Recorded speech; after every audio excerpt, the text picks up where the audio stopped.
Hello students, today we'll be covering a very important chapter in class 11, that is birth. It is written by A.J. Cronin. We'll be covering the explanation, the characters and theme. Listen to it very carefully. It's a very beautiful story and one of my favorites. Now listen to this. How many characters are there? Firstly, it is Dr. Andrew Mason. Now he is a very sincere doctor, and as we proceed further in the story, you'll come to know what a gem of a person he is. Then comes Joe Morgan. Joe Morgan is a miner by profession. He and his wife Susan Morgan are expecting their first child after 20 years. And this is the midwife who's come over as a help for delivery. And this is Mrs. Morgan's mother.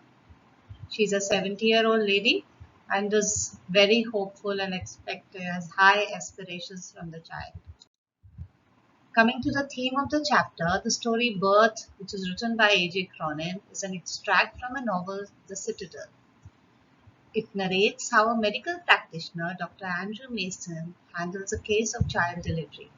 Also, it elaborates how he gets back alive an apparently dead child. He applies all his medical knowledge and instincts for doing so. Further, the story elaborates on his unceasing and tireless efforts to save the mother and the child during the delivery process. Andrew Mason was a young doctor. He had newly passed out of a medical school and joined as an assistant to Dr. Edward Page. The clinic was in a small Welsh town of Blannery. It was a mining town, that is, mining was a major profession of most of its residents. Joe Morgan was a resident of this town. He was a well-built person and worked as a driller at the mines. He lived with his wife Susan Morgan. They had been married for about 20 years, but so far they didn't have any child. Now Mrs. Morgan was pregnant and the couple were expecting their first child. After spending a disappointing evening with his lady love Christine, Andrew came back home. It was late at night, and when he reached home, he saw Joe Morgan, who was waiting for him restlessly. He told the doctor that he had been waiting for him for an hour. He said that his wife needed his presence because the child was expected to be born before time, that is, it was a premature delivery. Together they set out for Morgan's house.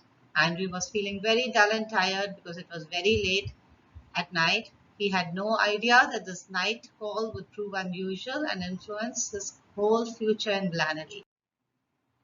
When they reached the door of number 12, Morgan stopped outside the door. Now, this is the address of Mr. Morgan's house. He stayed at number 12. He was too nervous. He said that he won't go in. Inside, a narrow stair led up to a small bedroom. It was clean but poorly furnished. It was lit only by an oil lamp. Mrs. Morgan's mother was sitting beside the patient. She was a tall, grey-haired woman of nearly 70 years. An elderly midwife was also there.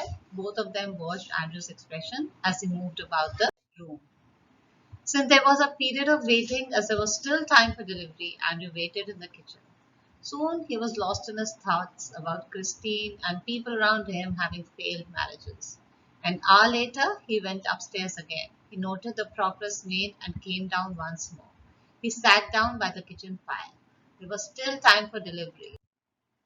At last, the nurse's voice was heard calling from the top landing. Andrew looked at the clock. It now showed 3:30. He went up the bedroom. He saw that he could now begin his work. An hour passed. It was a long, hard struggle. Then, as the first rays of dawn appeared, the child was born, but it was lifeless.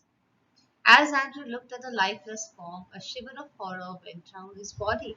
He couldn't decide whether to resuscitate the child first or attend to the mother, who herself was in a serious state.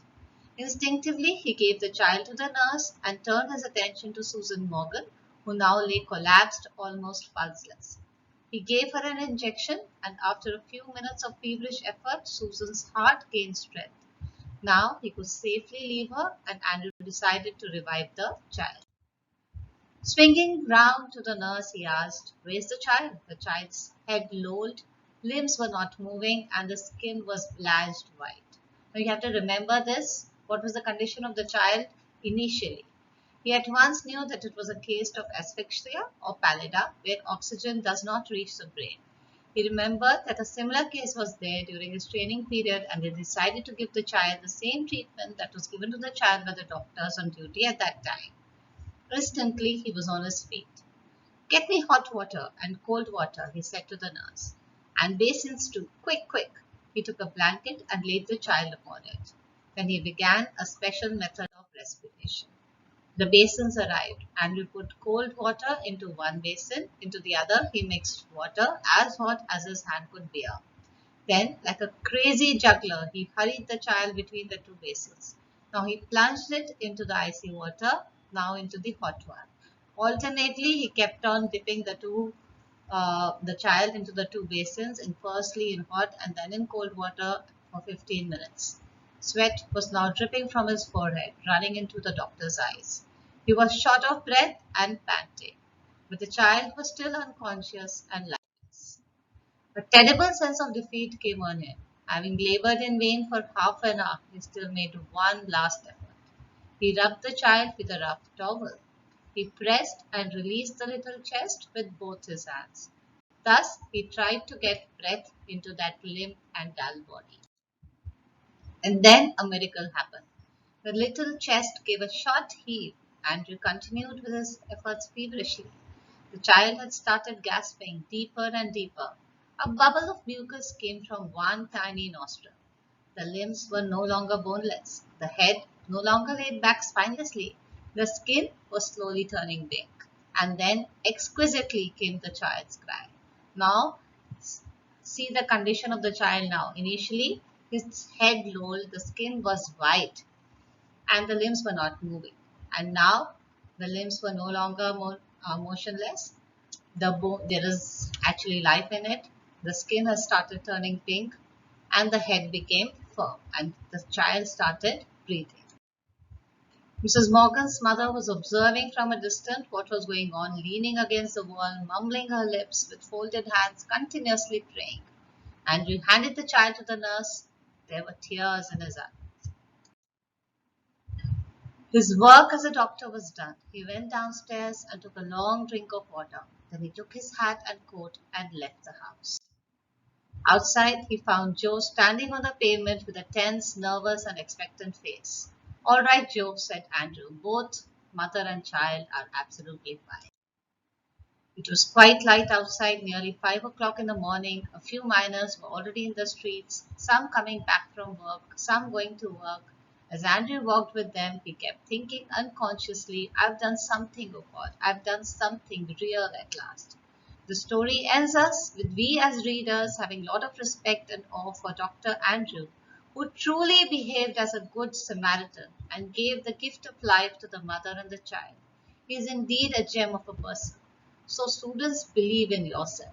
Just as Dr. Andrew, you too can achieve your dreams and goals if you put your head and heart into it. Remember that sky is the limit.